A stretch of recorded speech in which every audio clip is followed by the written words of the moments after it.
Ada sebuah hadis yang diriwayatkan oleh Al-Imam Muslim, At-Tirmidzi dan lainnya dari Abu Hurairah radhiyallahu taala anhu. Abu Hurairah ketika hendak menyampaikan hadis ini, beliau itu pingsan beberapa kali. Ketika beliau mengatakan qala Rasulullah sallallahu alaihi wasallam, beliau pingsan. Ditunggu sama murid-muridnya sampai siuman. Lalu beliau menyampaikan hadis itu lagi, beliau pingsan sampai 3 kali. Hadis itu berbunyi, awwalu man tusa'ar bihin nar yaumal qiyamah 3. Yang akan menjadi korek api neraka, yang pertama kali neraka dihidupkan itu dengan 3 jenis manusia. Dan kalau kita lihat 3 jenis manusia ini, semuanya orang soleh. Nggak ada yang orang jahat. Yang pertama, ustaz.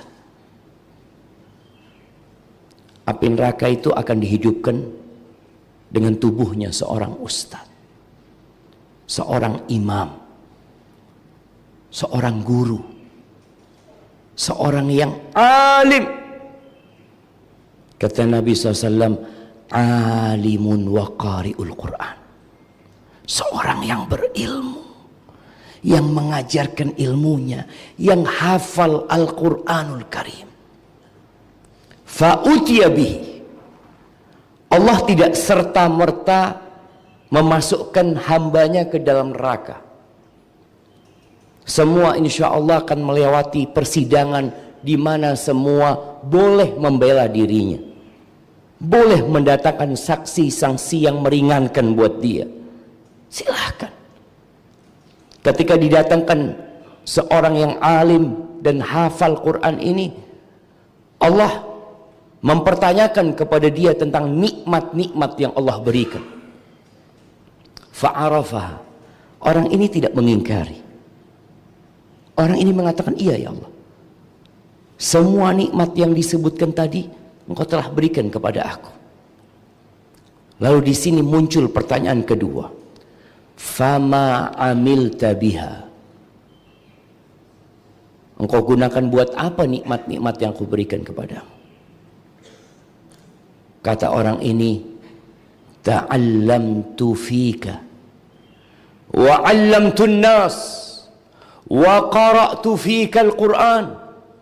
Yang aku lakukan dengan nikmat itu, aku belajar, datang ke masjid ngaji, masuk ke pesantren, belajar ilmu agama, melanjutkan kuliah ke perguruan-perguruan tinggi Islam untuk mendalami agama Allah ini demi mengharapkan keridhaanmu. Ini amalan hati. Amalan dohirnya, dia belajar, datang ke masjid, datang ke pesantren, itu dohir, satu kampung tahu dengan dia. Wa 'allamtun nas, dia naik ke mimbar, duduk di meja, di kursi ini, mengajarkan kepada manusia, itu zahir, nampak dengan kita, dan kita pun bisa menghitungnya. Berapa kali Anda datang kajian, berapa kali Anda menyampaikan kajian, berapa tahun Anda belajar, itu bisa kita hitung. Tapi ada satu hal yang dia katakan, fika, untuk mengharapkan keridhaanmu ya Allah. Ini yang di dalam hati. Wa qara'tu fikal Quran. Masya Allah. Itu mau ngaji juga kayaknya. Jamaah jangan dibiarin, itu boleh dibunuh jamaah.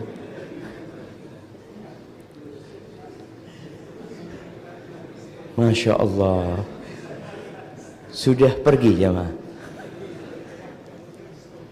Kayaknya ada yang ganggu kenyamanan dia. Taib. Apa kata dia? Wa qara'tu fikal Quran. Dan aku membaca untukmu Al-Quranul Karim. Dalam rangka menggapai keridhaanmu Al-Quranul Karim. Bayangkan. Dia katakan wa qara'tu fika. Ini bicara amalan hati. Kalau mungkin kita menyampaikan hal itu kepada orang lain, orang lain percaya, saya ini belajar, ya ingin cari keridhaan Allah. Tapi karena Allah tahu dengan isi hati kita. Ingat, niat ini bukan amalan lisan, bukan amalan raga, tapi amalan hati. Allah itu alimun bidzatis sudur. Allah tahu dengan apa yang terbetik di hati kita. Kita ini sekarang duduk bareng jamaah. Hati kita kemana Allah tahu. Ada sebagian mungkin yang hatinya sedang berada di pasar, karena dia harus belanja habis kajian nanti. Atau tadi ngelihat kok ada dadar gulung tadi ya, kayaknya anak pulang dari masjid mau mampir sana. Itu amalan hati. Apa kata Allah Azza wa Jal? Kadzabta, bohong, dusta. Lalu Allah menyampaikan kepada orang ini tentang niat dia. Innama ta'allamta liyuqala alim wa qara'ta liyuqala qari. Engkau selama ini belajar hanya ingin mendapatkan gelar alim, orang yang alim, seorang ustadz, seorang kiai, tuan guru, buya, apapun sebutan-sebutan di muka bumi ini.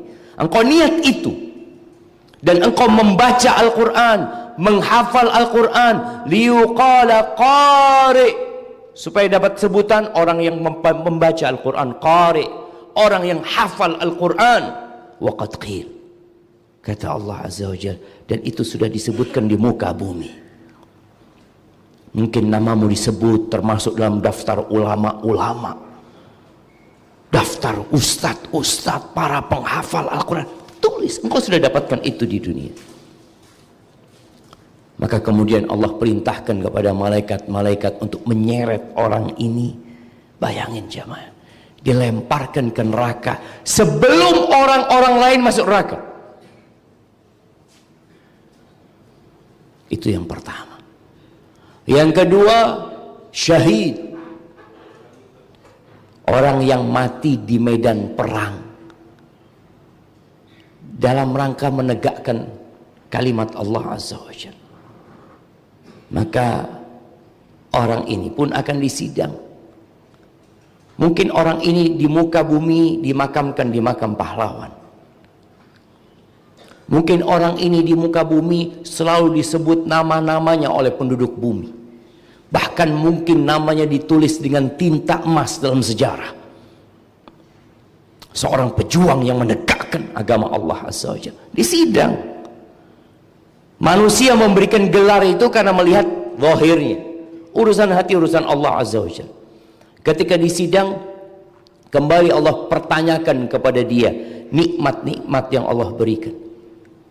Dan orang ini pun mengakuinya. Dari sana muncul pertanyaan kedua. Fama amilta biha. Engkau gunakan buat apa nikmat-nikmat yang aku berikan kepadamu? Nikmat yang ada di jasadnya, di fisiknya. Harta yang Allah berikan. Kesempatan yang dianugerahkan kepada dia. Apa kata orang ini? Qataltu fik hatta stushhidtu. Ia mengatakan, aku berjuang untuk menegakkan agamamu, untuk mencari keridhaanmu, lillahi ta'ala, sampai aku tewas di jalanmu, syahid. Makanya kita nggak boleh jamaah mengatakan fulan syahid, nggak boleh. Kenapa? Karena Allah yang lebih tahu dia mati syahid atau tidak.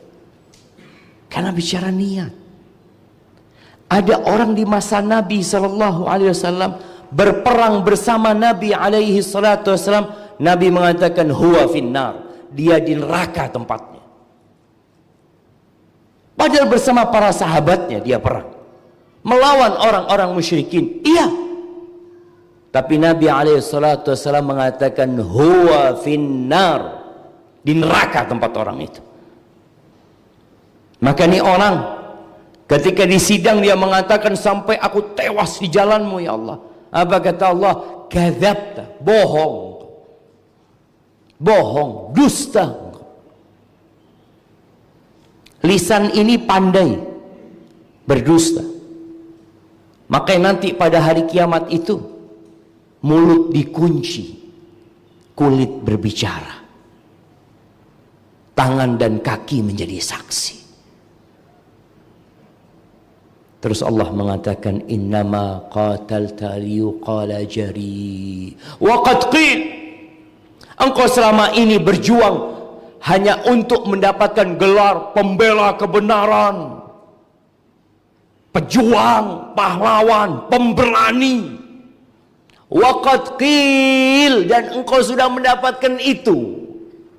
Di dunia namamu disebut-sebut fulan, Masya Allah. Nih orang pembela kebenaran, nih orang benar, nih orang pejuang, nih orang berani. Wa qad qil, dan engkau sudah mendapatkan itu. Mau minta apa pada Allah Azza wa Jalla? Sedangkan yang dipinta hanya pujian dan sanjungan dari manusia. Maka kemudian diperintahkan kepada malaikat, diseret, dilemparkan ke dalam api neraka. Pencuri belum disidang, perampok, pezina, koruptor belum disidang jemaah. Ini orang-orang baik dulu nih, yang dia menampakkan kesolehan kepada umat manusia, tapi ternyata dalam hatinya bukan Allah yang dia inginkan. Di dunia Masya Allah dieluk-elukan. Yang ketiga, Jawad, orang kaya raya yang dermawan. Di sidang nih, orang kaya yang baik hati, yang ketika di dunia banyak proposal mampir ke rumahnya, yang dia suka memberikan bantuan kepada umat manusia, diminta atau tidak diminta.